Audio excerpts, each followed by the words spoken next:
It might be a Tuesday, but it feels like a Monday because I'm Michael Walker and I'm joined tonight on Novara Live by Ash Sarkar. Ash, are you feeling discombobulated? I really am feeling discombobulated, not just because I'm seeing you on a Tuesday, but because you seem to have hijacked my brain from earlier this morning. You're wearing the same T-shirt I was wearing this morning, and before we went live, you were humming the same song that I'd been singing all morning, from first coffee to the shower to wandering around Tottenham. When a song gets implanted in your head, it's normally because it's appeared in some advert or some TV show we might have both watched. So if you know why Mrs. Robinson by Simon and Garfunkel might be whirling around our heads, let us know in the comments. We also want to know your views on the stories we're talking about, which are Rishi Sunak travelling to Washington to speak about artificial intelligence. Prince Harry is in court, and we've got a really bizarre Newsnight segment for you on Jamie Driscoll, who I spoke to on last night's show, and Ken Loach. Large parts of southern Ukraine are currently facing catastrophic flooding. That's after the wall of a dam in the Russian-occupied Kherson region was blown up, leading to evacuations and a state of emergency being declared. The collapse of the dam wall seems to have taken place over several days, and it has led to vast amounts of water pouring out of the giant reservoir above the dam and into the Dnipro River. Several miles downstream of the dam in the town of Novara, flood water has reached up to 11 meters high. According to the town's Russian-installed mayor, around 600 houses are now underwater. The dam is a strategically important piece of civilian infrastructure. The water from the giant reservoir it creates is used to cool the Zaporizhzhia nuclear power plant, and the dam itself is part of a hydroelectric power plant. But just as important for the war, the dam was traversed by one of the few roads connecting the southeast and the southwest of Ukraine. As you can see on this map, Russia currently occupies the region to the east of the river, and Ukraine controls the land to its west. In the expected Ukrainian counterattack, they would have potentially used the road over the dam to try to retake parts of southeastern Ukraine. The collapse of the dam, of course, means that's no longer an option, at least by that particular route. And that is why many analysts think it's Russia which had the greatest motive to destroy the dam. Rob Lee is a senior fellow at the Foreign Policy Research Institute. That's a US think tank. He told the Financial Times this: Russia benefits from the front line being smaller because it is easier to concentrate forces to prevent a breakthrough. So, if a Ukrainian operation in Kherson is less likely now, they might be able to move more forces east. So essentially, by making it so that the Ukrainians can't cross that particular part of the Dnipro, they can concentrate their forces so that they can better repel a counterattack. Of course, we've been expecting this counterattack for months.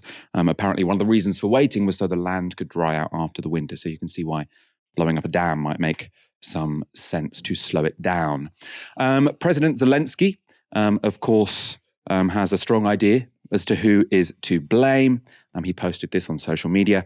Russia has been controlling the dam and the entire Kachova region, or the Kachova HPP, for more than a year. It is physically impossible to blow it up somehow from the outside by shelling. It was mined by the Russian occupiers and they blew it up.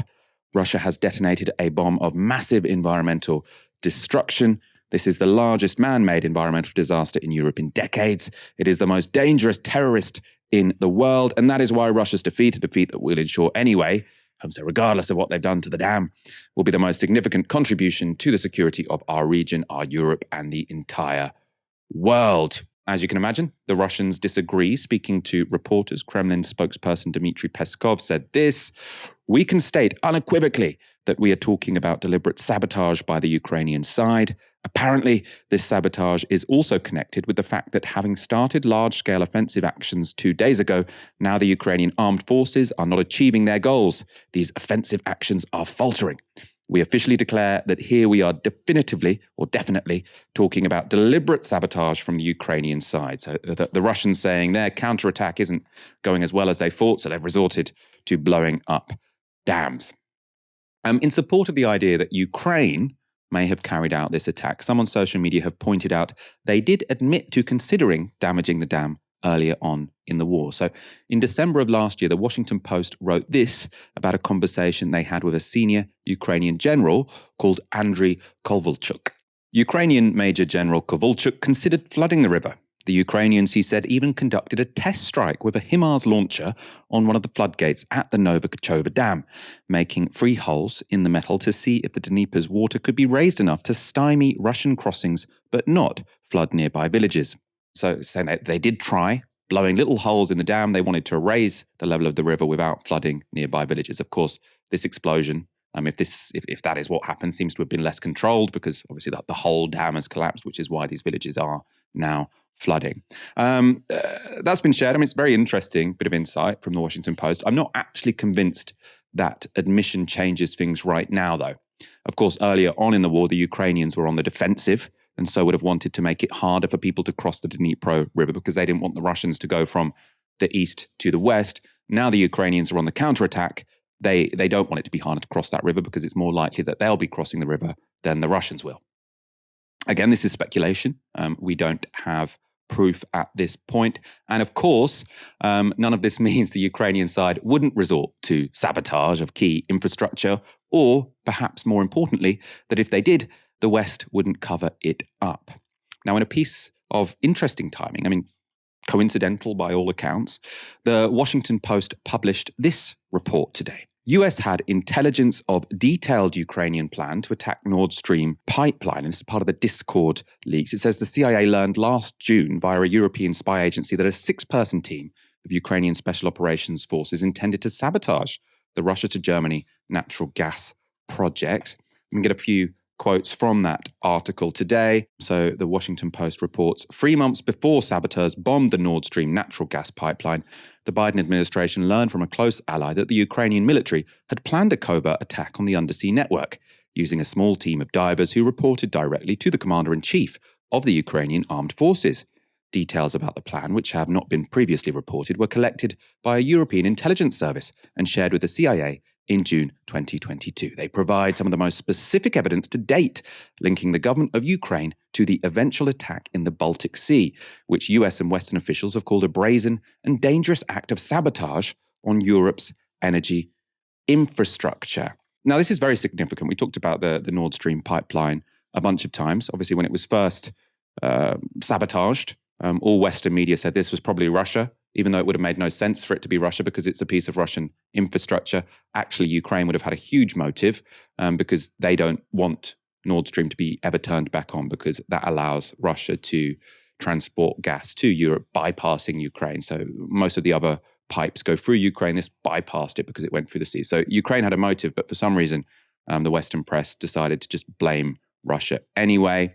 Then Seymour Hersh wrote an article saying it was the American military who organized it. Now, a bunch of other people have said actually it was the Ukrainians themselves. This Washington Post article, of course, now supporting the idea that it was the Ukrainians. So it has often happened in this war that the initial explanation we get doesn't turn out to be the right one. I should also say, though, that I think it is important to know that even if this was a bit of international terrorism by the Ukrainians, like if you are defending your country from a war of aggression, blowing up some international infrastructure, I don't think it's morally wrong. I think it's problematic that the West is so quick to jump to an explanation which favors the West and blames Russia even when it's implausible. But, if they blew up the Nord Stream pipeline, maybe you would have done the same if you were being invaded, right? I wouldn't have the capacity or knowledge or know-how to do it, but you can see where I'm coming from. Finally, on this story, now you might be worried because you will have heard me say at the beginning of this section that the now destroyed dam, so the dam that's just been destroyed, was used to provide the water used to cool down the Zaporizhzhia power plant. Now, if you've seen any documentaries about nuclear meltdown or the Chernobyl drama, you'll know that when you can't cool down a nuclear power plant, you get into some real problems that can cause nuclear meltdown, which would mean that we would have radiation, not just in that region, but potentially sweeping across Europe. This is a very big nuclear power station. But we shouldn't necessarily be at this point too worried. Of course, I'm not an expert on this, but let's go to Ukraine's State Atomic Agency. They said there is still enough water at the plant to keep it safe. And they posted this on social media. Right now, the station's cooling pond is full. As of 8 a.m., the water level is 16.6 meters, which is sufficient for the station's need. Currently, the situation at the Zaporizhzhia nuclear power plant is under control. Ukrainian personnel are monitoring all indicators. And you wouldn't expect actually the Ukrainian side to be underplaying the risk, because they've often actually talked about, we need to be real tough on Russia because they're putting the safety of this nuclear power plant under threat. They seem to be saying actually it's probably okay. The International Atomic Energy Agency has itself confirmed that the power plant is currently safe. So let's keep our fingers crossed that we don't have a nuclear meltdown in Ukraine anytime soon, even though the destruction of that dam does seem to be pretty irresponsible on all counts. Of course, this latest event in the war in Ukraine takes place in the context of a long-awaited Ukrainian counterattack or counteroffensive to retake parts of Russian-held Ukraine. Not going to go into that in more detail now. We'll get an expert on later in the week to talk in detail about what that all means, what might happen next. Rishi Sunak has jetted off to Washington, and as is in vogue right now, he wants to talk to President Biden about artificial intelligence. The FT report that Sunak is to lobby President Biden to give the UK a leadership role in AI development. On the agenda is the possibility of a CERN for AI based in Britain. Now, I hadn't heard of a CERN, but the idea is to establish a large-scale research centre into AI, along the lines of the European Centre for Nuclear Research. That's what CERN means. That's currently in Geneva. Another topic they'll be discussing is setting up a regulatory body for artificial intelligence based on the International Atomic Energy Agency. Of course, AI has become a hot issue recently, in particular regulation of AI. And last month, the CEOs and researchers, or a bunch of CEOs and researchers into AI, signed a one-sentence open letter calling for taking the risk of artificial intelligence very, very seriously. It was a short letter. It said just this: mitigating the risk of extinction from AI should be a global priority alongside other societal scale risks such as pandemics and nuclear war. This is, one of the things you can say about computer programmers and CEOs. They don't mind short sentences. I think if this was written by humanities graduates, they probably would have made it into a paragraph. So good for them for that. Should we be uncritical of them? We'll talk about that now. Signatories of that letter included the CEOs of Google's DeepMind, as well as Sam Altman. He's the CEO of OpenAI. They're the company who created ChatGPT. So, what will Sunak's message be to Biden when he corners him on AI regulation? Well, we haven't heard much from the Prime Minister himself on this topic, but his top advisor on AI has been speaking to Talk TV. Now, Matt Clifford heads up ARIA. It's the UK's Advanced Research and Invention Agency. I think there's lots of different types of risks with AI, and often in the industry we talk about near-term and long-term risks. And the near-term risks are actually pretty scary. You can use AI today to give you recipes for bioweapons or to launch large-scale cyber attacks. And these are bad things. The kind of existential risk that I think the letter writers were talking about is exactly as you say. They're talking about what happens once we effectively create a new species, a sort of an intelligence that's greater than humans.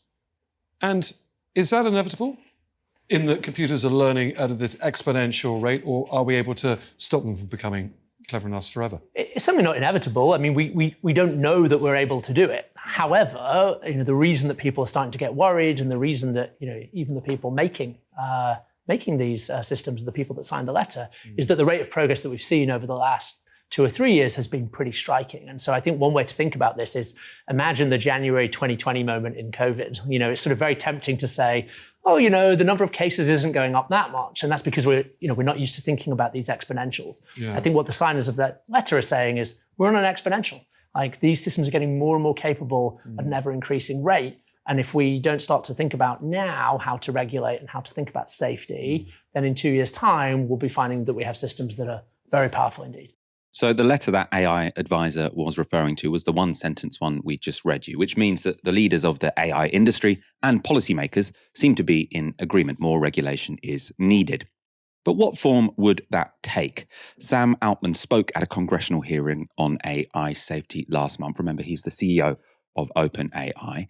And in that hearing, Senator John Kennedy asked him how he'd regulate the emerging technology. Mr. Altman, here's your shot. Thank you, Senator. Number one, I would form a new agency that licenses any effort above a certain scale of capabilities. and can take that license away and ensure compliance with safety standards. Number two, I would create a set of safety standards focused on what you said in your third hypothesis as the dangerous capability evaluations. One example that we've used in the past is looking to see if a model can self-replicate and self-exfiltrate into the wild. We can give your office a long other list of the things that we think are important there, but specific tests that a model has to pass before it can be deployed into the world.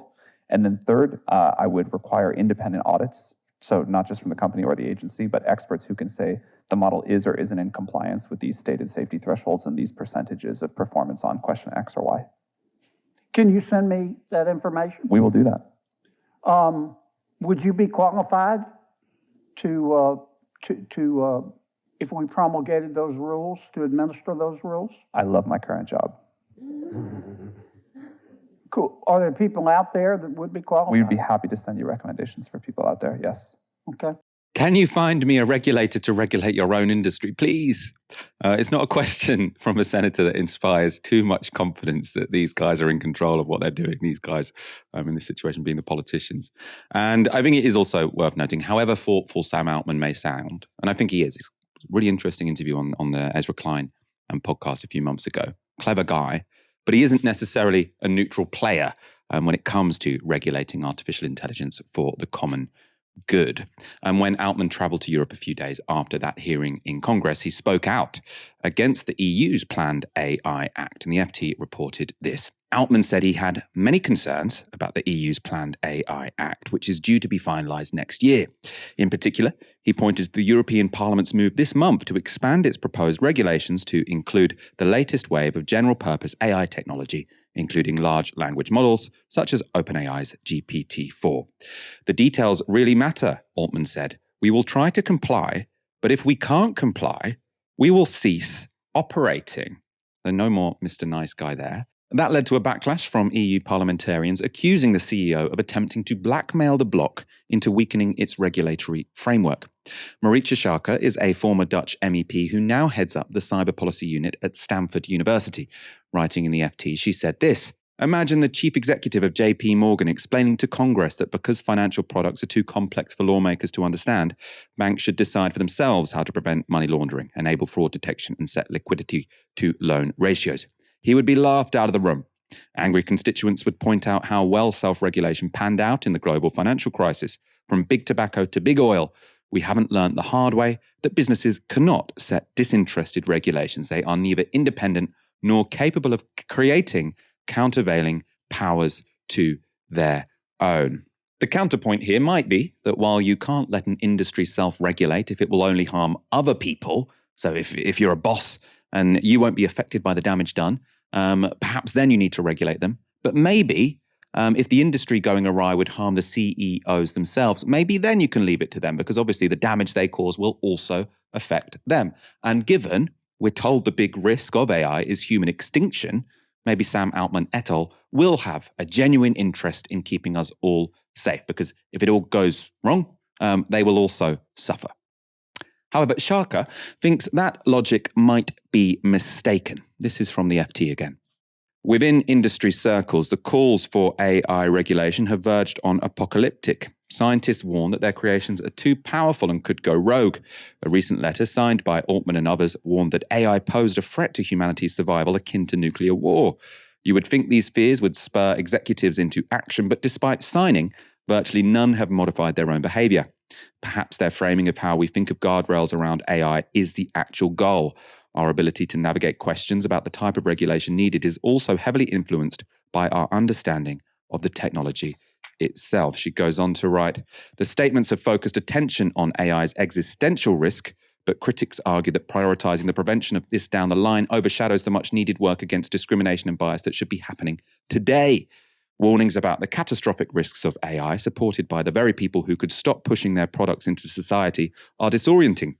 The open letters make signatories seem powerless in their desperate appeals, but those sounding the alarm already have the power to slow or pause the potentially dangerous progression of artificial intelligence." Asked about AI regulation, Sunak's advisor Matt Clifford seemed to fall into exactly that line of thinking Schaake is warning against. I guess the problem with regulation that also must worry, your task was trying to get the best out of AI for Britain after all, is there's a danger, isn't there, of throwing the baby out with the bathwater. Same with all regulation.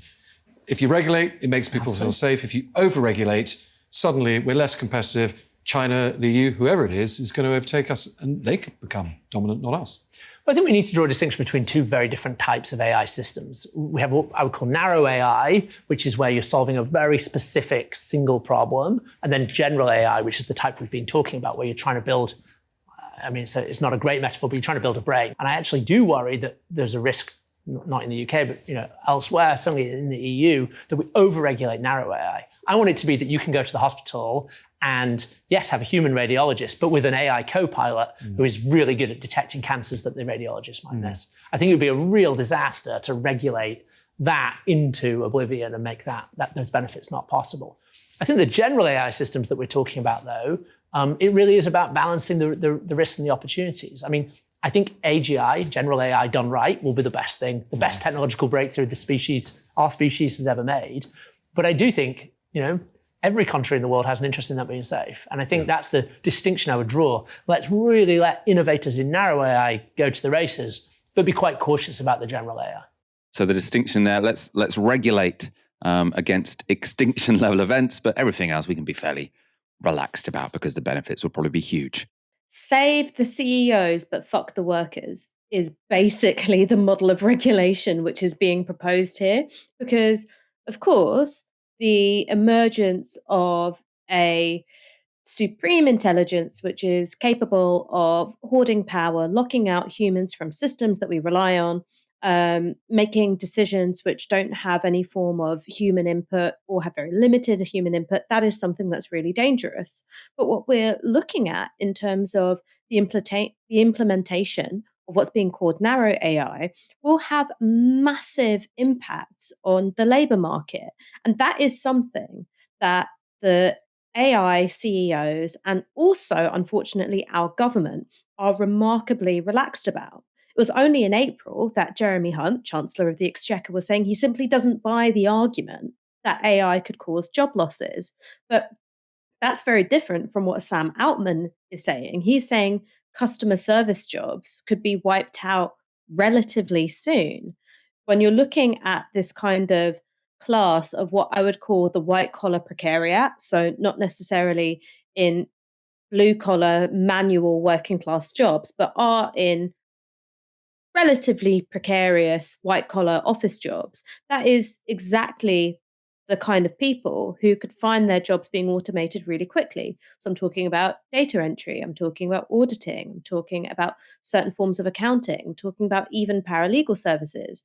One of the things which is going on at the moment is a wave of layoffs in tech. Now, in part, that's because of decreasing demand due to an inflationary crisis across the global north and many other countries as well. It's also to do with the end of the era of really cheap credit.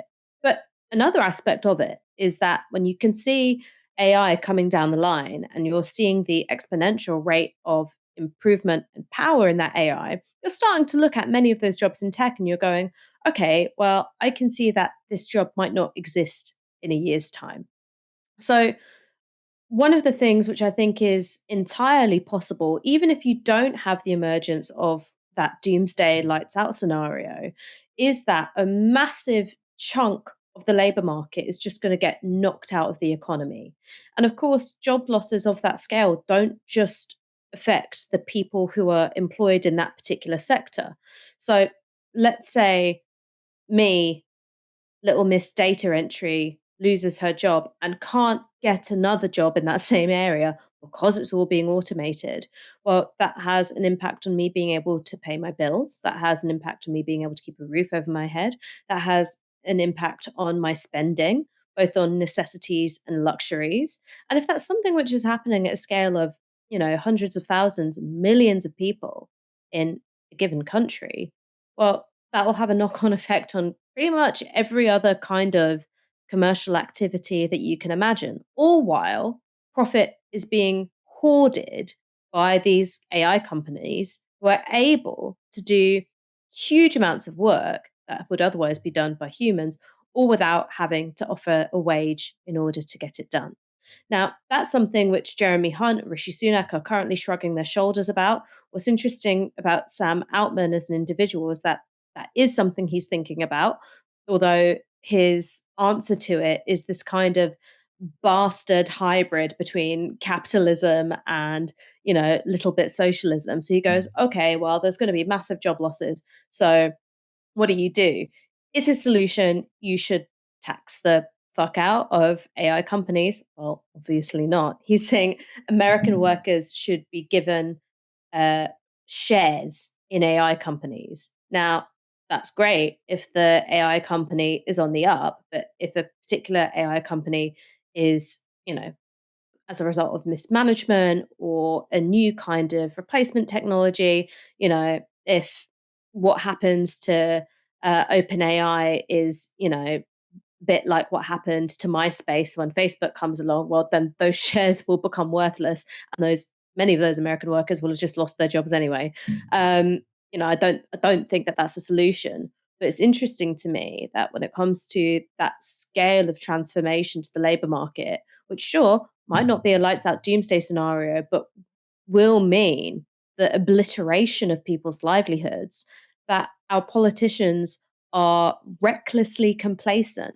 And I think that that's a picture across lots of different policy areas. I think it's something which is particularly acute with AI because also they don't understand it. But that's been the case with climate change. That's been the case with demographic aging.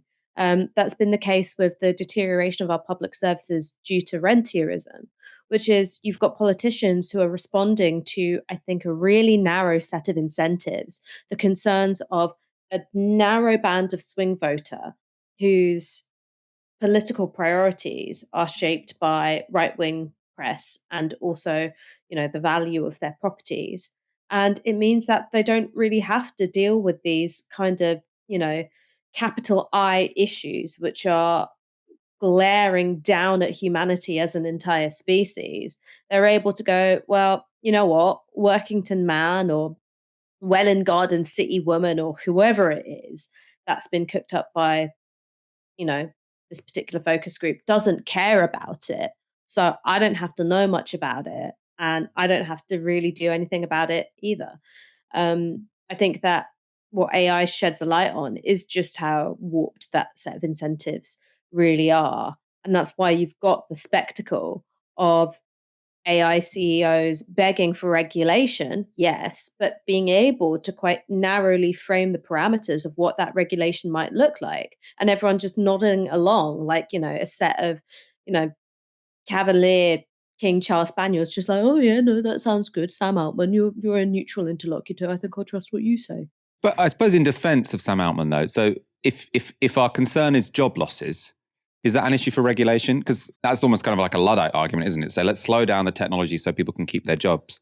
Now, like how economic progress tends to happen is that you allow people's jobs to get taken, but then you make sure that new jobs appear, or you make sure there's some redistribution of wealth, so you have sort of a strong welfare state that can support people if they do lose those jobs. Now, his idea of sort of like saying let's all have shares in AI, I hadn't actually heard that one. Maybe you said that on the podcast I listened to and I wasn't concentrating at that particular moment.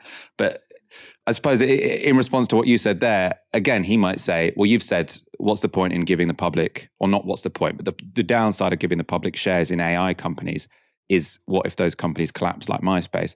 Well, if they collapse like MySpace, then the problem doesn't exist, right? Because if the companies aren't a success, then there's no problem to solve.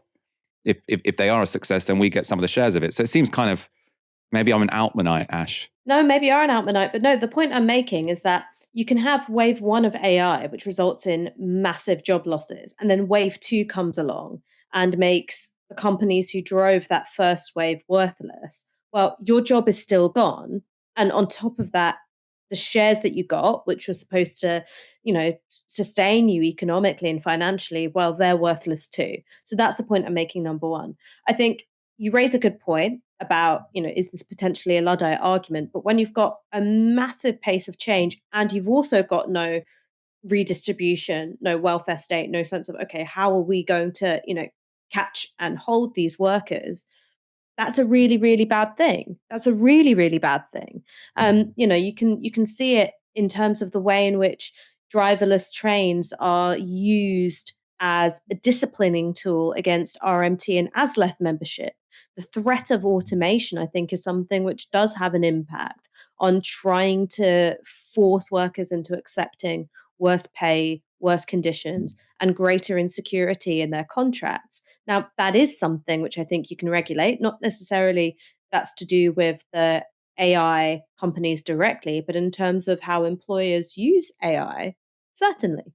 That makes sense in terms of, another business coming along and, being more profitable than the first wave of AI companies, which is why I suppose having very highly progressive tax is a better option, because that means that whichever companies end up being the successful ones, we can, tax them highly and redistribute the wealth. Of course, there are certain sectors where having sort of communal shares is amazing. So like the Norwegian sovereign wealth fund, which is in their North Sea oil, which they did, in our country, what Thatcher used the receipts from North Sea oil to do was to fund tax cuts for the rich.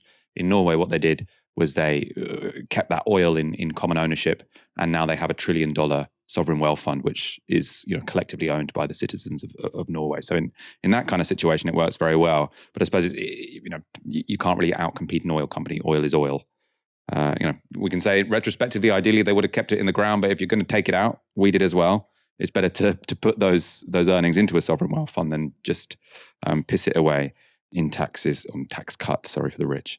Prince Harry has appeared in court, the first royal to do so in 130 years. Harry is giving evidence in a case against Reach, formerly known as the Mirror Group newspapers, the publisher of the Mirror and the Sunday Mirror. Harry has accused the company of publishing 147 articles between 1996 and 2010 that contain information gained by unlawful means. Those means, it's alleged, include phone hacking, acquiring information by deception, and the use of private investigators. The case will examine 33 of those articles. Reach has denied the allegations for 28 of them, while the remaining 5 are not admitted. Things got off to a blistering start in the proceedings when Harry's 55-page witness statement was released to the public. The claims he made in that document formed the basis for his cross-examination by lawyers for the publisher when he took the stand. And some parts are pretty remarkable, including this unprecedented swipe at the government. Our country is judged globally by the state of our press and our government, both of which I believe are at rock bottom. Democracy fails when your press fails to scrutinize and hold the government accountable and instead choose to get into bed with them so they can ensure the status quo. And now I assume the royals are pleased this guy is no longer a working royal, because this would be a bit of a constitutional crisis if he were. There were some other interesting details in that statement. Here's his account of why he's taking this action against the Mirror newspaper group. The fact that it was not just the journalists who were carrying out the unlawful activity, but also those in power who were turning a blind eye to it so as to ensure that it would continue unabated, and who then tried to cover it up when the game was up, is appalling. The fact they're all ganging up to protect each other is the most disturbing part of it all, especially as they're the mothership of online trolling. Trolls react and mobilize to stories they create. People have died as a result, and people will continue to kill themselves by suicide when they can't see any other way out. How much more blood will stain their typing fingers before someone can put a stop to this madness? It's not holding back there. He also went into what it was like to be a teenager, hounded by the tabloids. So he says, in my experience as a member of the royal family, each of us gets cast into a specific role by the tabloid press. You start off as a blank canvas while they work out what kind of person you are and what kind of problems and temptations you might have. They then start to edge you towards playing the role or roles that suit them best and which sell as many papers as possible, especially if you are the spare to the heir. Especially if you are the spare. This doesn't apply to anyone else other than you, really, does it? But you're then either the playboy prince, the failure, the dropout, or in my case, the ficko, the cheat, the underage drinker, the irresponsible drug taker. The list goes on. As a teenager and in my early 20s, I ended up feeling as though I was playing up to a lot of the headlines and stereotypes, mainly because I thought that if they are printing this rubbish about me and people were believing it, I may as well do the crime. It was a downward spiral, whereby the tabloids would constantly try and coax me into doing something stupid and would make a good story and sell lots of newspapers. Looking back, such behavior on their part is utterly vile. Ash, solidarity with spares everywhere. Not everyone can be an heir. Some of us are mere spares.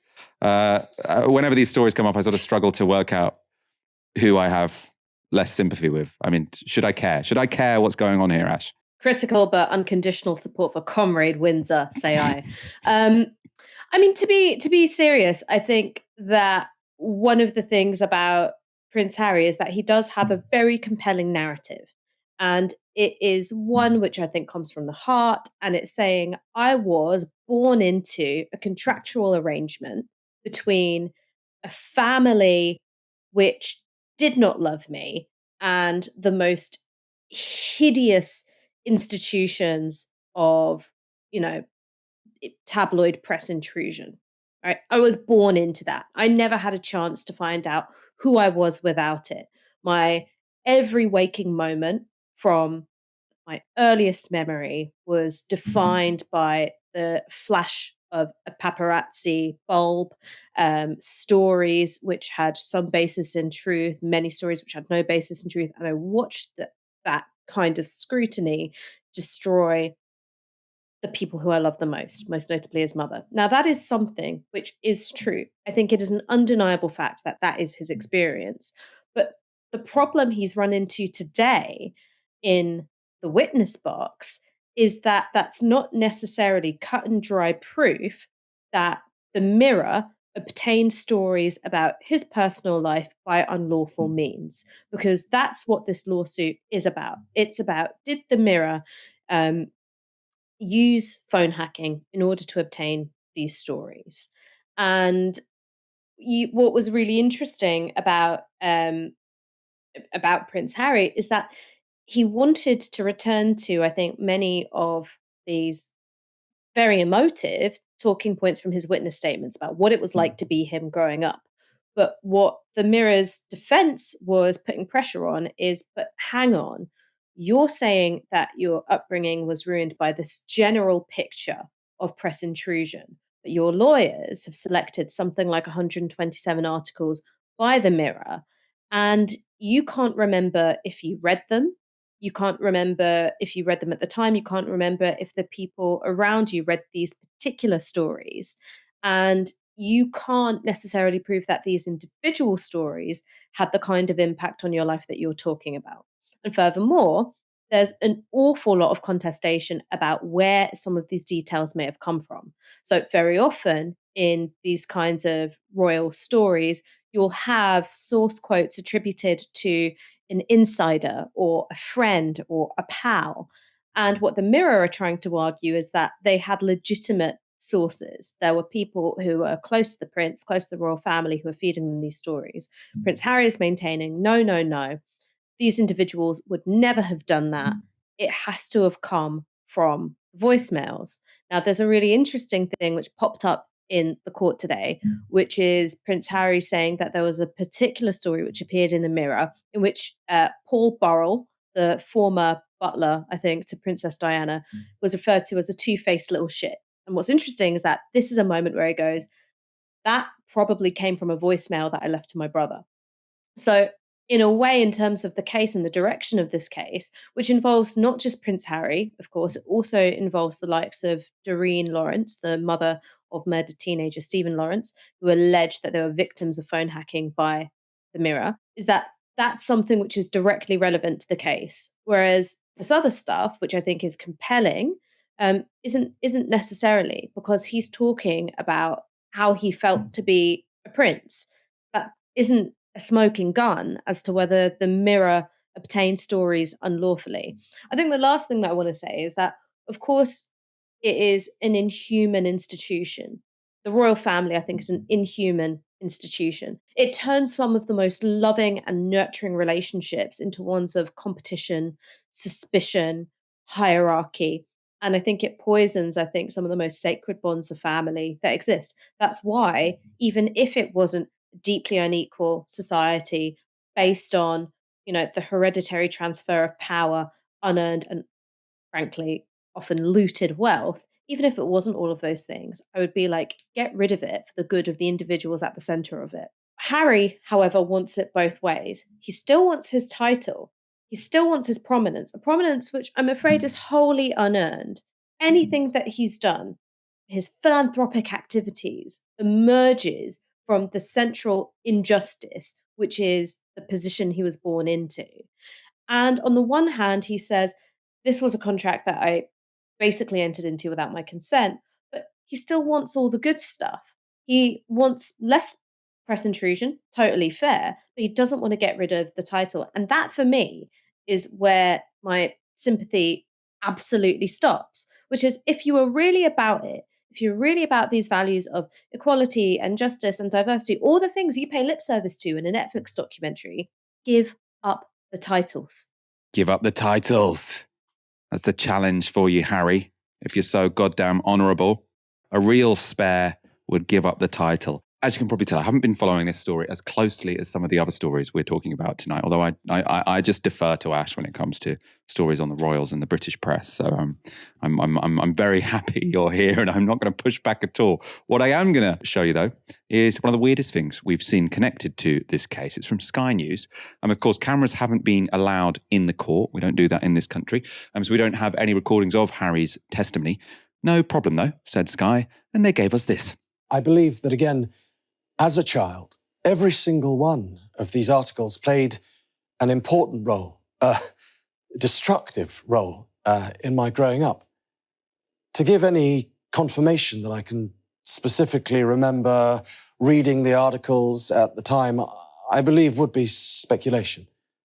Yes, as you said, more than thousands, maybe millions of articles have been written about me since age 12.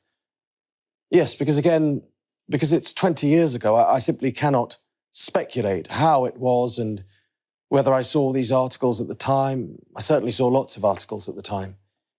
The ones I was made aware of because of the behaviour and reaction of people in my inner circle. Unfortunately, stories that I've only shared with one or two people within my inner circle ends up front page of newspaper or any page. Your circle of friends starts to shrink and diminish rather rapidly. That was fucking bizarre. I don't know why they thought that would add an aura of gravitas. And I kind of see this at the moment with these like really bizarre TV decisions where they go, okay, this is going to lend it an aura of real seriousness and I think communicate something to the viewer that, you know, we're not in cloud cuckoo land. And I would rank like this guy who doesn't even look like Prince Harry at all. Like, God love him. It was a phenomenally performed piece. I thought there was a lot of pathos and a lot of emotion in there. The Daniel Day-Lewis of Sky News, I believe they call him. But it's kind of up there with Holly Willoughby being like, oh, deep breath. First of all, are you okay? Like, what the fuck? Who came up with these decisions? It's like they've never met a human being before and don't understand that when you watch that on TV, you're like, this is inherently silly. On Monday's show, we interviewed Jamie Driscoll. He's the Labour mayor of North Tyne, who's been blocked for restanding for his position because, can you believe it, he had a conversation with two-time Palme d'Or winner Ken Loach. Now, our interview was a very interesting chat. He's a very articulate guy. But after speaking to us, he went on BBC Newsnight, where everything was a bit more unhinged. Victoria Derbyshire is hosting here, and Jamie is up against a Starmer backer called Paul Richards. No one's entitled to this candidature, and if there are better candidates, then those are the ones that the members in the North East will select to do this job. You know, if I was offered an opportunity to stand on a platform with Ken Loach, I wouldn't chat to him about movies.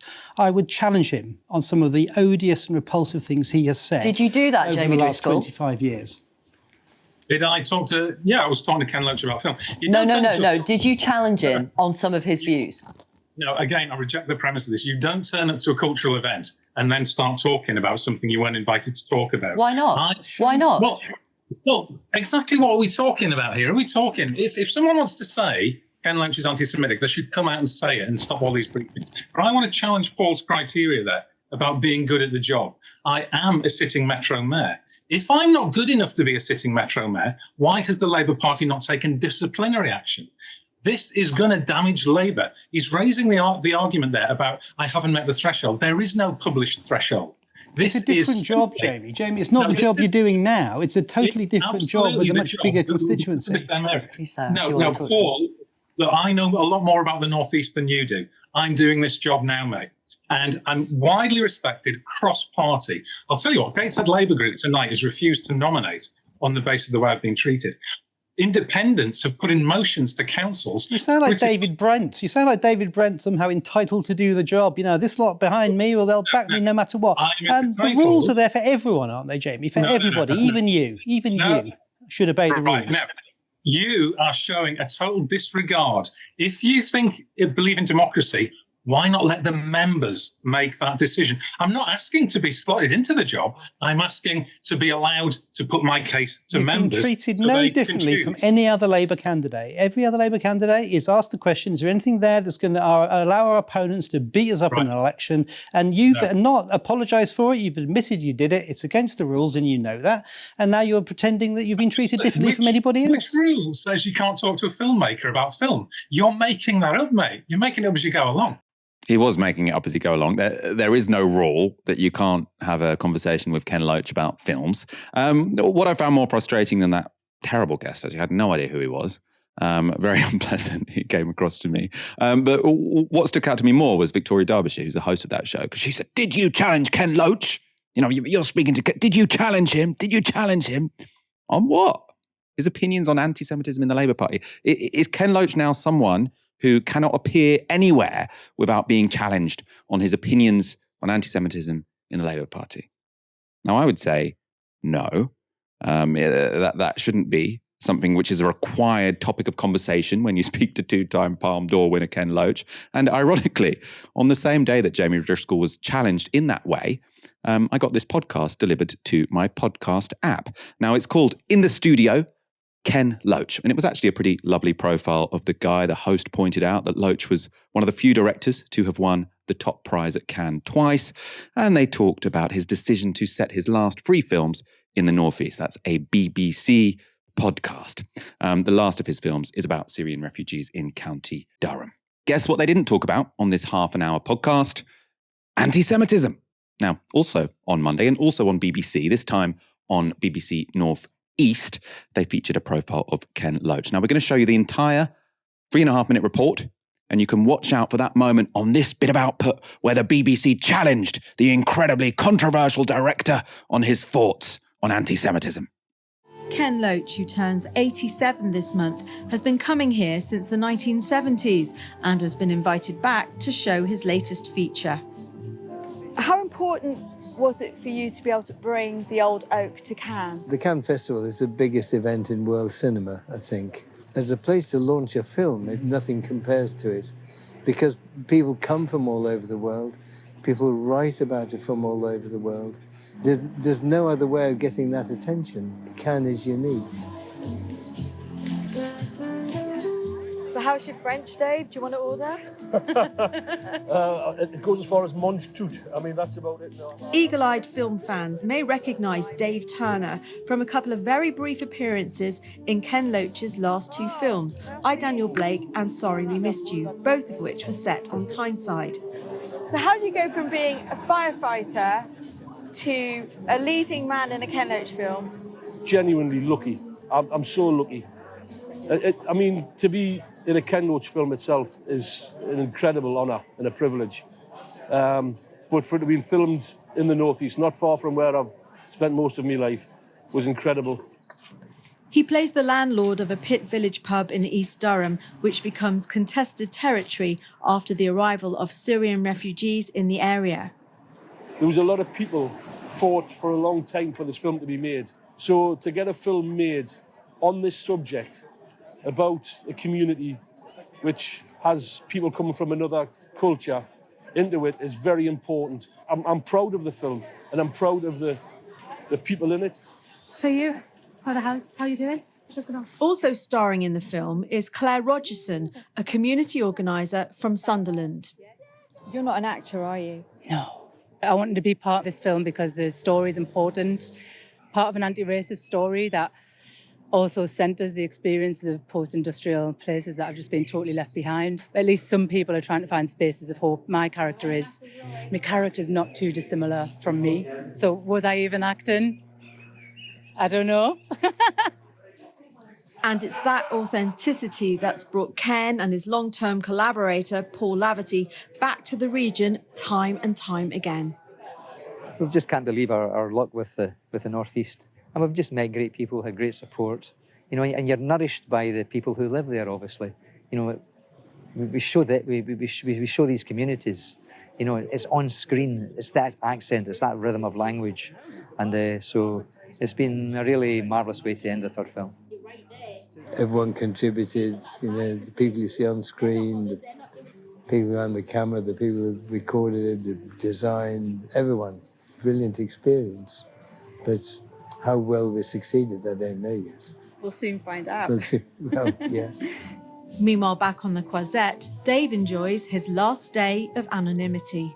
It's the red carpet very soon, the big premiere. How are you feeling about that? Yeah, I'm okay at the moment. It must just be the ice cream, but... I'm using this like a microphone.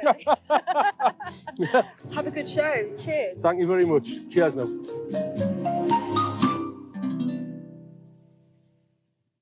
Oh, lovely. But I should say, we've had a problem bringing you everybody's names and the little straps on your screen tonight. Sorry about that. Tomorrow, though, we will bring you, equipment allowing, the second report from Sharuna from Cannes, where she finds out how the film was received.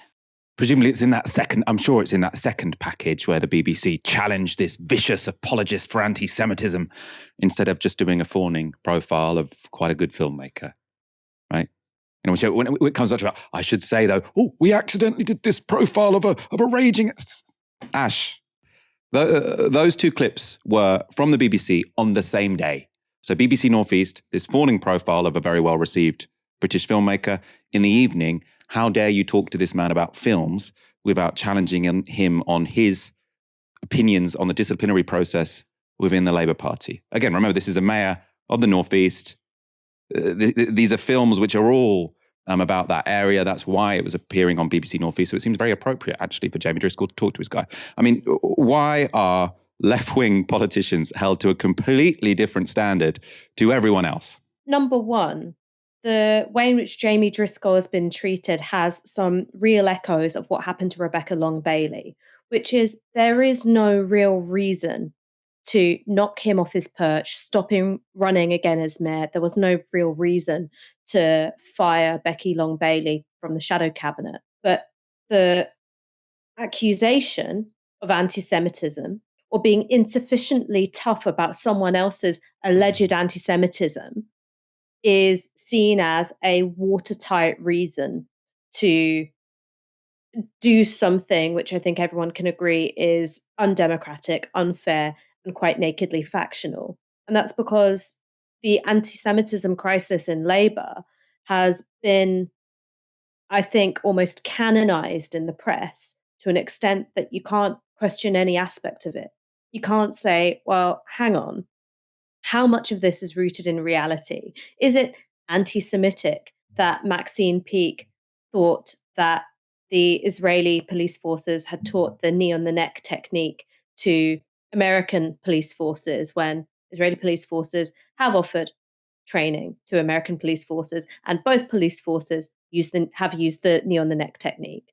You know, you could just say, oh, that's just kind of an understandable, you know, little leap of logic of the kind that we all do, particularly when you're not a professional politician or somebody who works specifically in that area. No.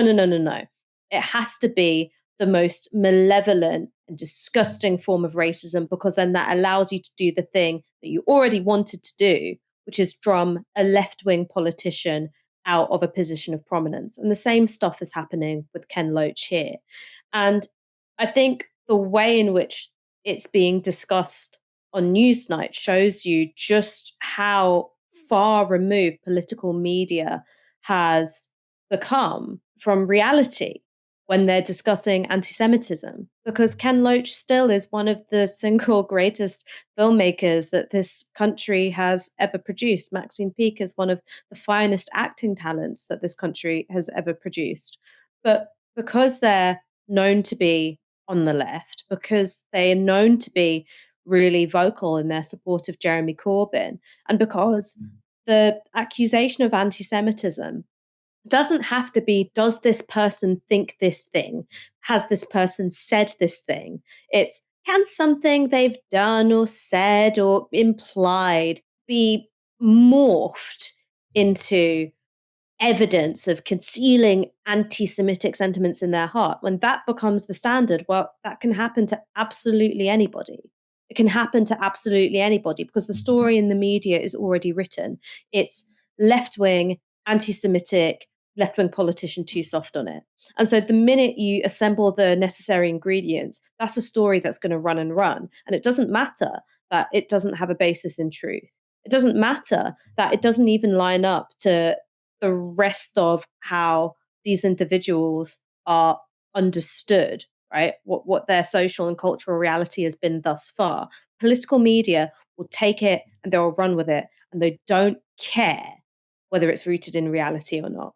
And I think that that's one of the most disgusting things about the way in which the anti-Semitism crisis is played out, which is it's not simply about politics, right? Which is, okay, like you do what you have to do in order to get your political project over the line. It's not about the truth, which is obviously Keir Starmer wants to rid his party of the left.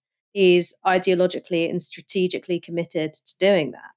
Instead, it's about lying to people and lying to people about something really serious, lying to people in a way which makes them feel afraid if you're part of the Jewish community, lying to people in a way which makes them feel hopeless and politically abandoned if you're somebody who maybe you didn't even support Jeremy Corbyn as an individual, but those were policies that you needed and you felt inspired by. And it's poisoning the climate of political discourse. The presence of any lie in politics toxifies and poisons it for everybody. The media coverage of this is pretty divorced from reality. They're also being fed by political actors who are incredibly divorced from reality. Luke Akehurst sits on the Labour NEC, one of the most influential members, also director of We Believe in Israel, a think tank. He tweeted this: "We can only speculate about why he, being Driscoll, thought the Loach appearance was a good idea. A cynic might think it was intended as a dog whistle to mobilise members to vote in the selection who find Loach's stance on Jewish issues appealing." A cynic might think that. A remotely normal person would think that this is because he is a mayor in the Northeast. Ken Loach is one of the most preeminent directors in the country, and his last 3 films were produced in the Northeast. And a cultural arts institution asked him to have a conversation with Ken Loach. Like, Ash, what planet do you have to be living on to think that what Jamie Driscoll was doing there was a dog whistle to appeal to the inherent anti-Semitism of Labour's membership base, instead of talking to one of Britain's most famous film directors about films which were filmed in his patch? I mean, Michael, I don't know, genuinely, should I laugh at this or should I be really pissed off about it? Because the truth is that when it comes to the Labour right, they are as conspiratorial as they accuse the left of being, if not more. So, is it Occam's razor, the simplest explanation, or is it this one which I've cooked up in my head in which everyone is a malevolent, mustache-twirling villain apart from me? I'm going to go with the latter because it's something which makes me feel important and like I'm crusading on the side of the angels. I mean, another really conspiratorial thing was a tweet by Paul Richards, who you saw on Newsnight just earlier, when he accused Jeremy Corbyn's spokesperson of lying about the fact that Jeremy Corbyn goes running. Now, that's insane. That's cooked. That's tapped. But this is how these individuals really think. They really think that people who are on the left aren't simply legitimate political actors who have a different stance on a range of political issues to them.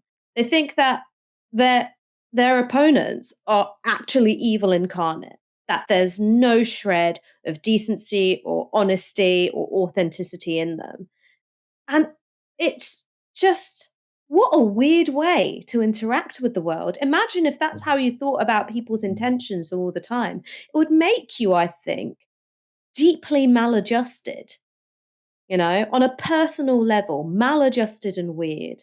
Let's wrap up there. Ash, it's been such a pleasure being joined by you on this Tuesday evening. I really hope you weren't thinking to yourself, pot calling the kettle maladjusted. That's not what I was thinking. I was just thinking, how explicitly can I imply that Luke Akehurst is probably maladjusted? But I don't know. I don't know enough about him, but that's a pretty maladjusted tweet. Thank you, everyone, for tuning in. Tomorrow, I'll be back again for another live show from 6 p.m. For now, you've been watching Novara Media. Good night.